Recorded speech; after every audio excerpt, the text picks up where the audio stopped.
sama-sama berdoa. Bapa yang baik, kami mengucap syukur dan berterima kasih Bapa. Kami ada hari ini semua itu karena kasih, kemurahan, dan anugerah-Mu saja bagi setiap kami Bapa. Pada pagi hari ini Bapa, kami rindu ingin mempersembahkan pujian penyembahan kami hanya kepadamu saja. Karena kami tahu Engkau adalah Allah yang kudus, Allah yang kuasa Bapa. Dan kami rindu, jiwa kami, hati kami menantikan Engkau Bapa. Dan kami pun rindu ingin masuk ke dalam hadirat-Mu yang kudus. Mari kita sama-sama katakan, Tuhan ku rindu. Tuhan ku rindu masuk dalam hadirat-Mu. Jiwaku menanti, bawaku mendekat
Kini ku datang dan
memandang wajah-Mu,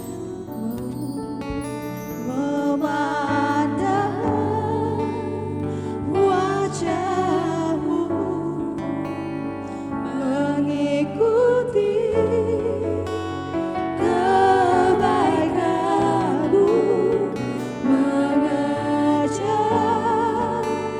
hadir-Mu di dalam hidupku, membawa sembahku, sembahku, menyatakan kebesaran-Mu, mengejar hadir-Mu di dalam hidupku.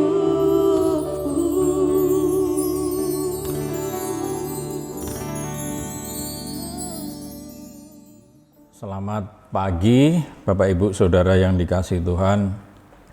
Kembali kita bertemu di Intimacy Worship, di mana di dalam Intimacy Worship saya akan bagikan beberapa firman Tuhan ya. Tentunya saya percaya setiap firman Tuhan itu makanan bagi kita ya, makanan bagi orang percaya. Sebab firman Tuhan mengatakan bahwa manusia hidup bukan dari roti saja, tetapi setiap firman yang keluar dari mulut Allah. Jadi firman Tuhan itu adalah makanan bagi kita orang percaya, makanan rohani tentunya ya. Baik Bapak Ibu Saudara yang dikasihi Tuhan, sebelum kita sharing, sebelum kita membaca atau mendengarkan beberapa firman Tuhan, mari kita satukan hati, kita berdoa. Terima kasih Tuhan, Kau begitu baik, begitu mengasihi kami, sehingga kami ada di tempat ini adalah kehendak-Mu, ini adalah rencana-Mu di dalam kehidupan kami. Tuhan, sebentar lagi kami mau sharing, kami percaya Roh Kudus-Mu yang memberikan tuntunan, Roh Kudus-Mu yang memberikan kemampuan untuk kami menyampaikan sebagian dari firman-Mu. Kami percaya pengurapan-Mu Engkau sudah berikan kepada kami, sehingga kami beroleh pengertian akan firman tersebut, dan melalui pengertian kami dikuatkan. Terima kasih, hanya di dalam nama Tuhan Yesus, haleluya, amin. Bapak Ibu Saudara yang dikasihi Tuhan, banyak di Alkitab menceritakan ya beberapa hal di dalam kehidupan kita ya, yang intinya bahwa kalau kita menjauh dari Tuhan, kita menjauh dari Bapa, itu hidup kita itu so pasti ya, itu akan sengsara saudara. Percaya atau tidak, banyak sekali contoh-contoh yang ada di Alkitab. Dan Tuhan Yesus juga mengatakan di dalam Alkitab ya, tertulis bahwa pokok anggur ya, bicara tentang pokok anggur, kita ini harus menempel kepada pokok anggur itu. Artinya apa? Kita ini harus selalu apa ya, ya menempel, harus dekat ya, lebih dari dekat ya. Kemana-mana itu harus bersama Tuhan dalam segala hal tentunya ya. Nah, tetapi kadang secara lahiriah ya memang kadang-kadang kita ini tidak merasa tidak enak, tidak nyaman ya. Mungkin kalau hidup saudara dan saya suatu saat misalnya, atau bahkan pernah mengalami hal-hal yang kita sudah berdoa, kita membutuhkan pertolongan saat itu, tetapi kelihatannya Tuhan itu tidak menolong ya, kelihatannya Tuhan itu tidak turun tangan ya, sepertinya kita dibiarkan sengsara, dibiarkan hidup yang menderita bahkan ya. Nah, kelihatannya saudara, tetapi inilah terkadang kita ini sekali lagi bahwa kita ini tertipu ya, tertipu oleh tipuan si jahat. Nah, banyak kalau kita sudah tertipu ya, sadarnya itu belakangan. Kalau sudah sengsara ya baru sadar. Nah, ini sebenarnya dicontohkan di ini saudara ya, di Lukas ya, cerita tentang anak yang hilang ya. Ini panjang sekali ya saudara ya. Di perumpamaan tentang anak yang hilang ini ada di Lukas pasal yang ke-15 ya, ayat yang ke-11 sampai 32. Ini panjang sekali saudara ya. Jadi ceritanya kira-kira begini ya. Pada suatu hari di situ kan ada seorang ayah ya, seorang bapak mempunyai dua orang anak ya, laki-laki. Terkenalnya di situ si bungsu dan si sulung ya, si sulung dan si bungsu. Nah, si sulung itu tinggal, endingnya kan si sulung itu kan memang tetap tinggal bersama bapak.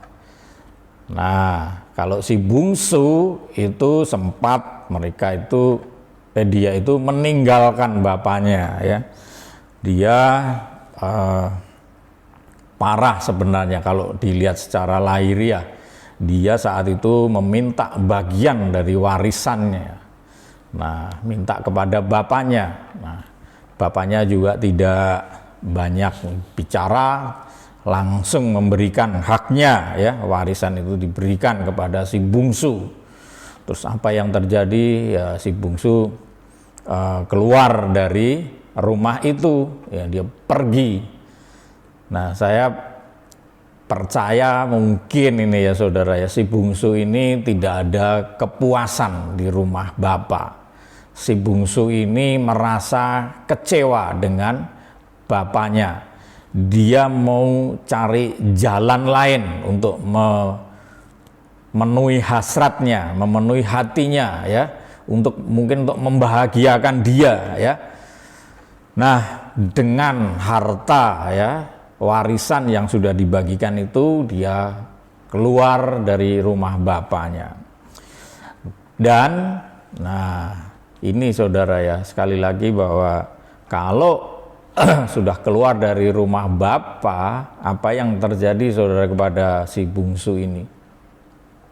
Si bungsu ini ternyata menderita saudara ya, menderita luar biasa secara mental, secara fisik ya, menderita habis-habisan ya. Penderitaannya seperti apa?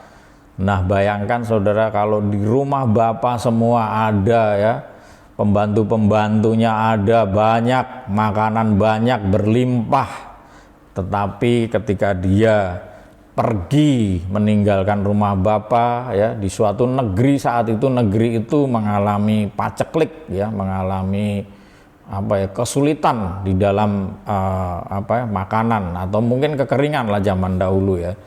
Sehingga negeri itu benar-benar menjadi negeri yang serba kekurangan.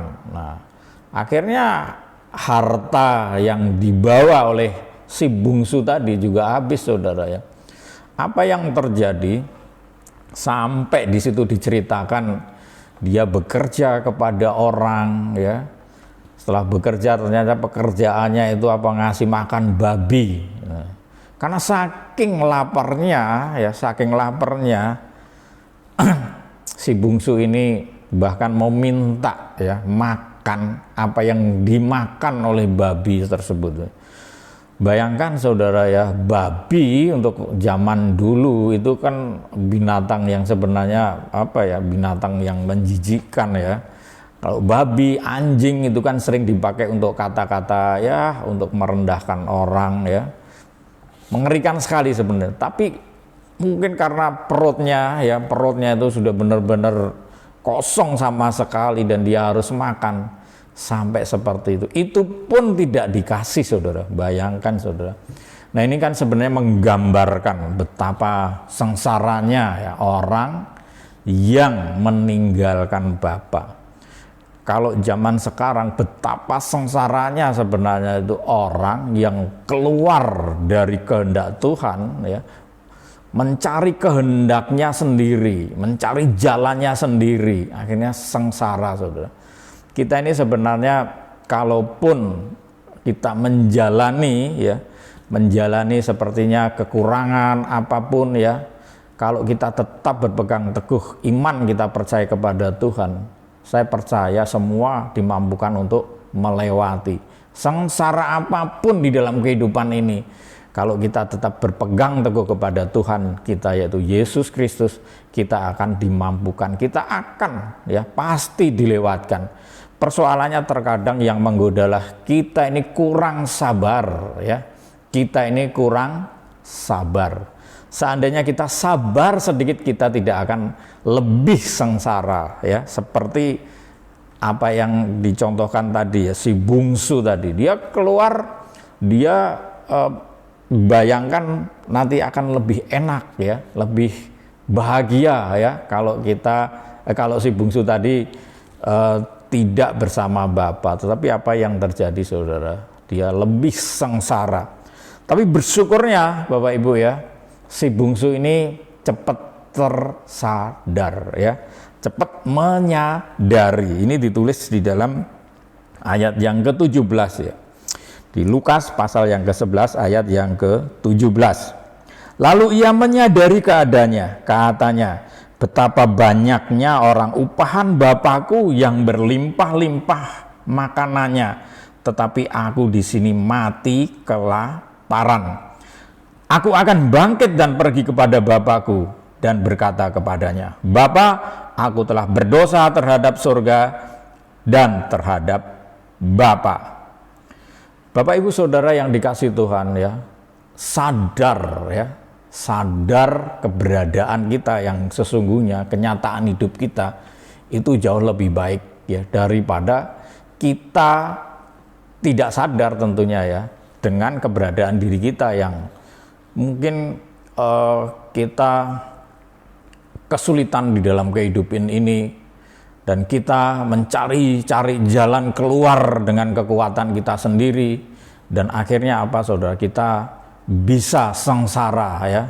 Bisa sengsara secara fisik maupun mental kita.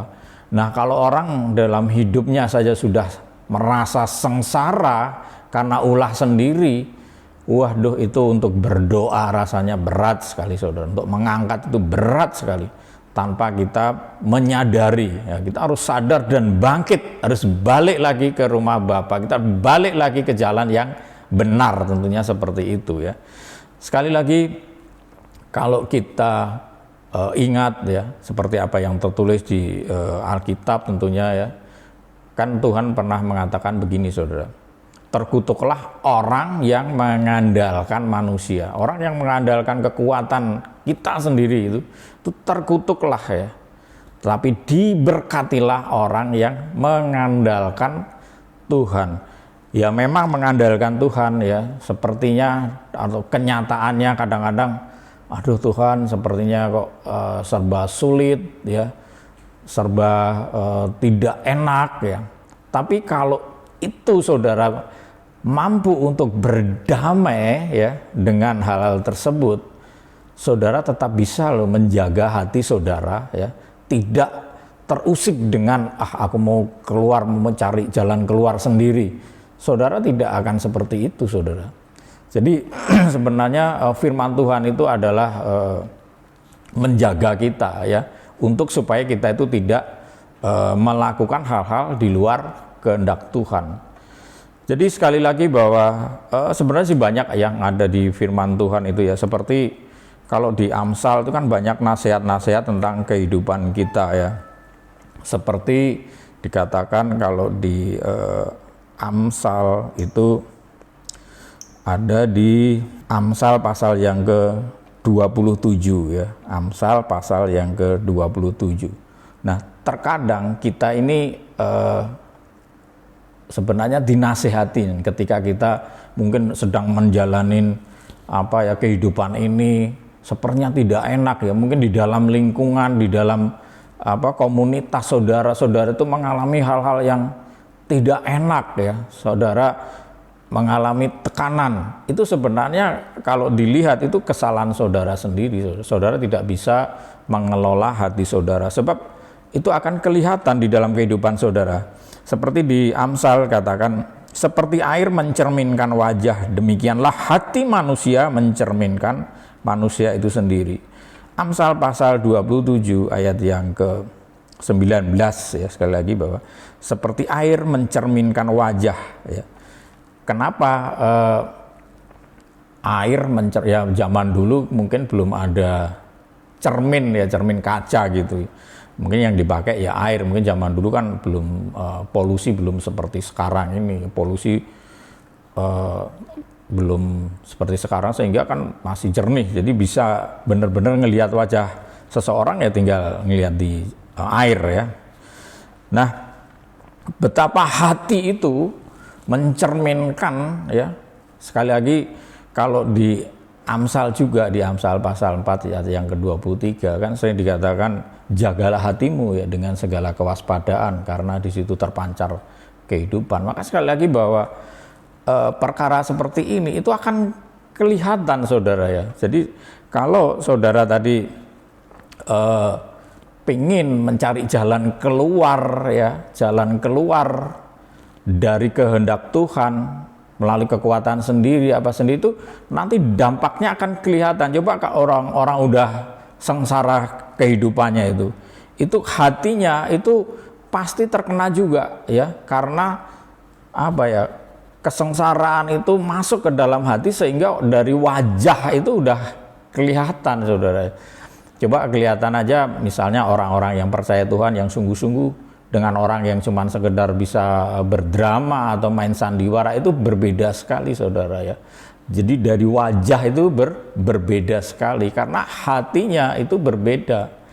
Nah, kalau orang yang pintar drama kan antara hati dan wajah antara itu kan sangat berbeda, dia bisa ini. Tapi kalau orang yang jujur, orang yang memang apa adanya, ketika kita mengucapkan itu kan seperti firman itu, apa yang keluar dari mulut itu timbulnya dari hati, dorongannya dari hati.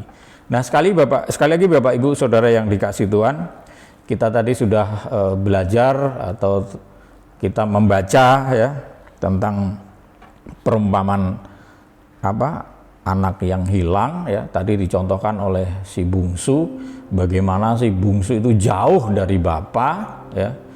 Si bungsu itu meninggalkan bapaknya, bahkan akhirnya sengsara ya. Kita sekali lagi sebagai orang percaya, saya berharap jangan sampai ya hanya dengan kesengsaraan atau mungkin kehidupan yang tidak sesuai dengan ekspektasi kita, terus kita punya cara lain ya untuk kita berjalan ya. Jangan seperti itu. Cara lain boleh, tetapi tentunya kita berdoa dulu ya. Berdoa apakah Tuhan menghendaki ya untuk kita kerjakan. Nah, kalau saudara cuman begitu merasa sengsara, merasa tertekan, wah saudara dengan gagahnya, wah aku bisa cari jalan keluar. Nah, saudara ya kalau tidak sengsara ya beruntung saudara ya. Tapi kalau kita ngelihat di firman Tuhan ini, kalau kita punya sikap hati mau meninggalkan Bapa kita, mau jauh dari Tuhan, saya yakin saudara ya, kesengsaraan itu akan terjadi.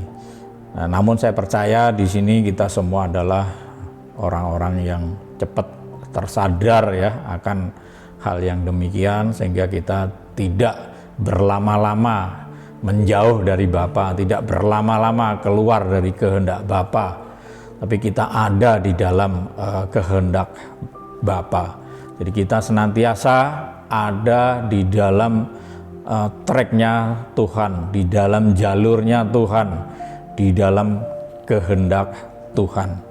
Nah, itu harapan saya tentunya ya, kita semua yang sudah diberkati Tuhan, marilah kita tetap teguh ya, kita tetap percaya bahwa di rumah Bapa itu banyak sekali apapun yang kita butuhkan, ya baik berkat jasmani maupun rohani. Tentunya kalau kita menyadarin ini, ya kita tidak ada terbersit pun untuk keluar dari kehendak Bapa. Tuhan Yesus memberkati kita semua. Baik Bapak Ibu yang dikasihi Tuhan, mari kita akhiri ibadah kita dengan kita tundukkan kepala, kita berdoa. Sekali lagi terima kasih Tuhan Yesus, Engkau Allah yang hidup, Engkau Allah yang sanggup mengubah hidup kami, dan Engkau Allah yang sanggup untuk hidup kami terus ada di dalam rumah Bapa, sehingga hidup kami penuh dengan kedamaian, penuh dengan kebenaran, bahkan sukacita oleh Roh Kudus. Terima kasih Tuhan, kami percaya biar ini semua terus terjadi di dalam kehidupan kami. Tuhan, kami berdoa buat bangsa ini Tuhan, yang saat ini sedang di dalam masa transisi di mana pandemi COVID-19 yang boleh sudah dilalui Tuhan, untuk masuk ke dalam rencana Tuhan yang lebih indah, lebih baik. Saya percaya Tuhan, biarlah setelah melewati masa pandemi ini, negeri kami akan dipulihkan, ekonomi, sosial, politik, budaya, apapun semuanya itu akan pulih seperti sedia kala, sehingga kami sebagai rakyat itu merasakan betapa kebahagiaan, kedamaian ada di negeri yang sudah Engkau berikan kepada kami. Berikan pemimpin kami dimanapun mereka berada hikmat untuk memberikan peraturan-peraturan, memberikan kebijakan-kebijakan yang tentunya didasari oleh hikmat Tuhan. Terima kasih Tuhan. Kami juga berdoa buat para medis dimanapun mereka berada, dari dokter, perawat, ataupun apapun juga, Kau berikan roh kesabaran untuk melakukan pekerjaan-pekerjaan yang seharusnya dikerjakan. Berikan hikmat, berikan pertolongan, dan berikan kesadaran bahwa penyertaan Tuhan, pertolongan Tuhan itu yang menjadikan utama di dalam kehidupan mereka, sehingga ketika para medis menyembuhkan pasien, itu pun karena kemurahan Tuhan. Terima kasih. Kami juga berdoa buat para hamba Tuhan dimanapun mereka berada. Tuhan, kiranya Engkau memberikan kekuatan, penyertaan, serta pertolongan buat mereka yang saat ini baik di pedalaman maupun di mana saja. Tuhan, biarlah firman-Mu yang menjadikan ujung tombak untuk menyampaikan kebenaran. Biarlah setiap kebenaran yang disampaikan itu terjadi kuasa Tuhan, sehingga para hamba Tuhan benar-benar hidupnya memuliakan nama-Mu. Bapa kami yang di surga, dikuduskanlah nama-Mu, datanglah kerajaan-Mu, jadilah kehendak-Mu di bumi seperti di sorga. Berikanlah kami pada hari ini makanan kami yang secukupnya, dan ampunilah kami akan kesalahan kami seperti kami juga mengampuni orang yang bersalah kepada kami. Dan janganlah membawa kami ke dalam pencobaan, tetapi lepaskanlah kami daripada yang jahat, karena Engkaulah yang mempunyai kerajaan dan kuasa dan kemuliaan sampai selama-lamanya. Tuhan Yesus memberkati. Haleluya. Amin.